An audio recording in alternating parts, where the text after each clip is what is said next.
severe line of thunderstorms moving. Sur les Alpes et sur les Pyrénées. Heavy rain, strong gusty winds. Very dangerous situation has been unfolding. When you look at our cities, they look clearly divided.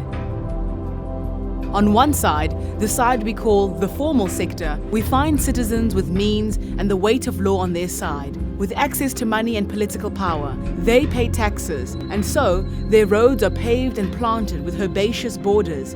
Their children are educated. They build solid homes in leafy suburbs.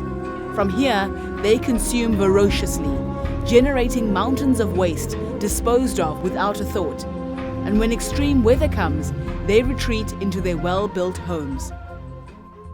On the other side of the divide, the side we call the informal sector, are the poor, with no access to money, influence, or the law. Not for them the paved roads, education, or healthcare. They make their homes out of scraps on marginal land that no one wants. The banks of a river, the side of a steep mountain, the swamp, the dry canyon, the rubbish heap. They consume very little.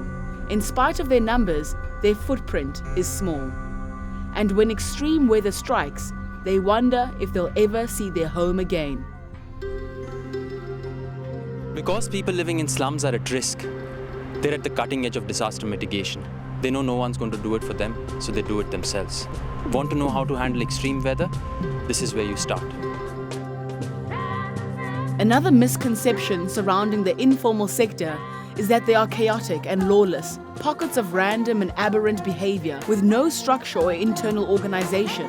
But underlying the obvious ills associated with unemployment and poverty, there is a very different reality.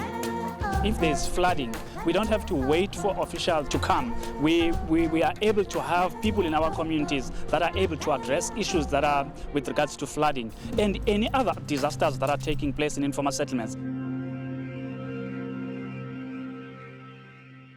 So some communities have taken it upon themselves to restructure their settlements to be more disaster friendly, incorporating alternative energy sources to an impressive extent. As you can see on the roof, that is the solar panels which charging the battery. This is the distribution box which controls the power from the panels. Down here is a battery. Then the distribution box controls the power from the battery to feed all the appliances which is working inside here, 3 lights, fridge and TV and DVD and the radio as well.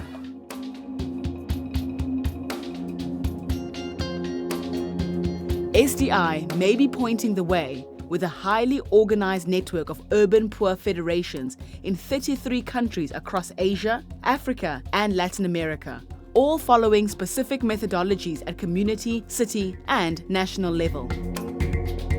The burden associated with climate change needs to be shared, and those who have most responsibility for greenhouse gas emissions must cut emissions first.